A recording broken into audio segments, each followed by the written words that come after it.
On January 22, 1506, a small unit of soldiers entered the Vatican. Their uniforms were bright, their weapons looked ancient.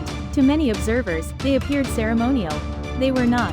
That day marked the founding of the Swiss Guard, the oldest active military unit in the world. For more than 5 centuries, they have served a single mission: to protect the Pope, even at the cost of their own lives. Why were Swiss soldiers chosen? Why does this force still exist today? And how did one catastrophic day in 1527 define their oath forever? This is the story of the army that never left. Late medieval Switzerland was poor, mountainous, and politically fragmented.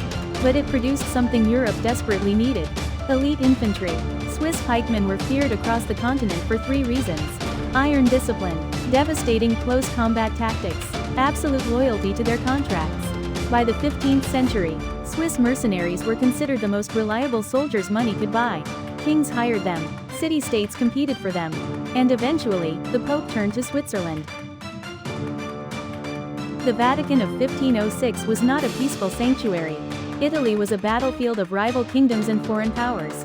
The Pope at the time, Pope Julius II, was no passive cleric. History remembers him as the warrior pope. He needed soldiers he could trust with his life. On January 22, 1506, 150 Swiss soldiers arrived in Rome to form the Pope's personal guard.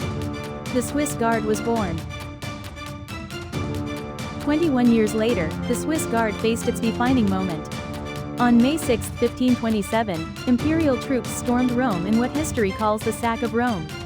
At the Vatican, 189 Swiss Guards were on duty. They were hopelessly outnumbered. When the fighting ended, 147 Swiss Guards were killed. Only 42 survived. Those 42 did not flee. They fought their way through chaos, escorting the Pope to safety through a secret passage. This was not a symbolic stand. It was a massacre that forged a legend. To this day, every Swiss Guard swears the same oath. They pledge loyalty, they pledge obedience, and they pledge to protect the Pope, even at the cost of their own lives. Every year on May 6th, new recruits are sworn in on the anniversary of the 1527 massacre. It is not tradition for tradition's sake, it is memory. Despite appearances, becoming a Swiss Guard is not easy.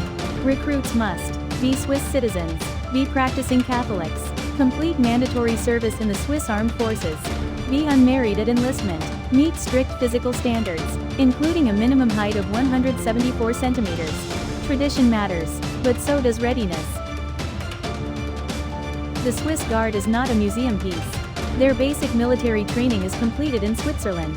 Their advanced security and counter-terrorism training is conducted primarily at the Vatican, often in cooperation with Swiss and Italian security institutions. Behind the halberds are modern firearms. Behind the uniforms is modern training. They wear the past. They defend the present. Empires collapsed. Kings vanished. Armies faded into history. The Swiss Guard remained. For over 500 years, they have served one mission: unchanged. This is not just the oldest army in the world. It is history that never retired.